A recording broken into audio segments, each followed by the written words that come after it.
v neko novo, neznano okolje, z družino, s katero se nisem znala tekoče sporazumevati.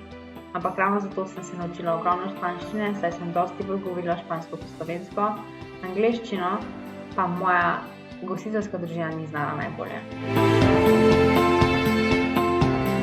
Spoznala sem drugačno kulturo. Njihova kultura res ne bi mogla biti bolj drugačna od naše. Pozno popoldne se dijaki družijo na biljardu ter se vračajo na večerjo šele ob 10. zvečer. To je bil za veliko izmed nas ogromen šok, ampak smo se uspešno prilagodili. Večerjajo zelo pozno in njihove juhe so mrzle, ne hladne.